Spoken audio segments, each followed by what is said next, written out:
Hello everyone, Scott Christie here. Came to give you another update on the 4Life Transform 30-day Accelerator system. But before I get into, that's Pepe. He likes to get into all the videos I make. Before I get into weighing and showing you how much I've lost, or have I lost, I'd like to reflect on something, a story I read in this book. The book is Growing the Distance. The author is Jim Clemmer. He's also the author of Firing on All Cylinders and Pathways to Performance. And it was in the first chapter, and when I saw this story, it really just kind of hit home with what I said on the first video about having a heart attack. It's the name of this segment in the first chapter is Change or Be Changed. George was 53 when he had his first heart attack. He smoked for almost 40 years, was badly overweight, had an extremely high-fat diet, and handled stress poorly. This warning shocked him into a smoking cessation program. George and his wife also learned about healthy eating and improved their diets. Within a few months, he had lost his huge stomach, was very cheerful, and full of new energy. He was a changed man. But slowly the memory of his big scare faded. He started having a few cigarettes. His in-between meal snacks turned into high-fat meals. As his health deteriorated and his mood blackened, he needed more cigarettes and food to cheer him up. By the time he approached his 59th birthday, he had convinced himself that he had never had a heart attack. That Christmas, his family questioned George's return to his old destructive habits. They begged him to return to a healthier lifestyle. George defended his overeating and smoking by saying, "If I can't live the way I want, then life's not worth living." 3 months later, he had had a massive heart attack and died. He chose not to change, so he was changed. Okay, and when I read that, it just kind of resonated with me as far as what I said on the first video about not wanting to have a heart attack. This people with a big belly are prone to have a heart attack. If you smoke, you're prone to have a heart attack. I mean, you don't have you don't have to take my word for it. Just go on the internet and they'll tell you. Just Google it. Anyways, he wanted to go back to his destructive habits, and it's so easy to fall back into those habits. I used to be a smoker. I know. I've been quit now for 35 years. But when I was a smoker and I quit, man, the temptation was there all the time. And not only talking about cigarettes, but think about fast food commercials.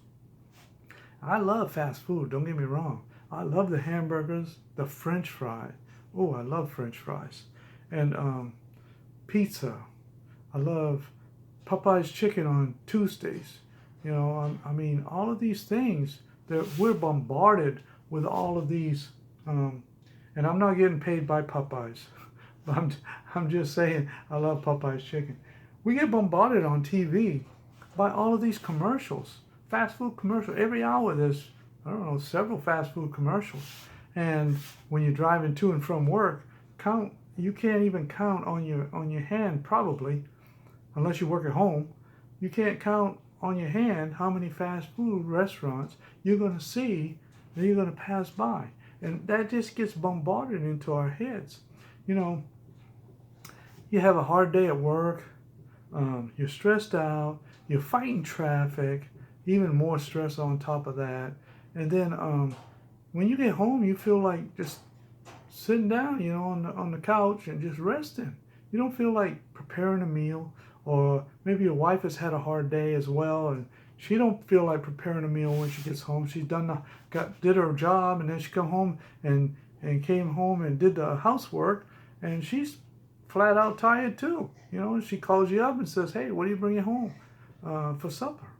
So it's convenient and it fills a void, but we've come to depend on it too much. And instead of eating it maybe once a week or once every 2 weeks, we depend on it and we eat it. We've introduced it into our diets too many days out of the week.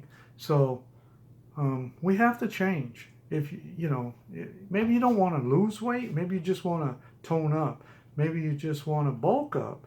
You know, you can bulk up as well with this program here. Or maybe you need to change this before you think about changing all of this, the outside and the inside. Okay? Because if you don't change what's up here, like George didn't change what was up here. He started to. It worked for a little while, but then he just conformed to the ways of fast food again, to destructive habits. So, in saying that, you know, choose to change this, as well as changing this. Look, I'm losing. I'm gaining muscle. You know, I'm getting a little bit of muscle tone, but I'm losing this, and I'm losing this. My pants fit better. I got more energy. I don't know if you can tell, I've lost a lot of weight in my face. Pepe. That's my parrot. Likes to get in on the videos. Anyways, I'm about to weigh myself, and we'll see where we're at.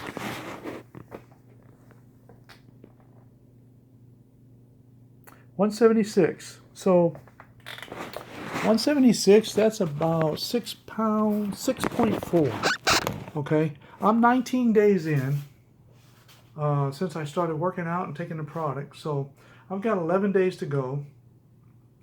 My goal was to lose 15 pounds in the 30 days. And I may or may not still do that, because the more muscle you build, the more calories you're going to burn. And I'm not counting calories or anything like that. I'm just eating kind of moderately what they say to eat in the book, the booklet that comes in the pack. And I cut out the breads, and I cut out the pizza and the Cokes. You know, cut my coffee down to 2 cups a day, maybe 3, because I put cream and sugar in it too.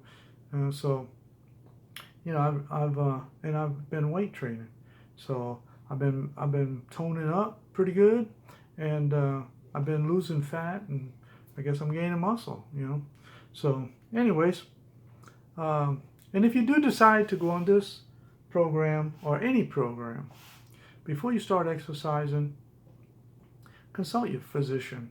See if it's practical for you to do that, if you're healthy enough to do that without complicating your life anymore. So, in saying all of that, I'm going to say peace and have a blessed day. Bye.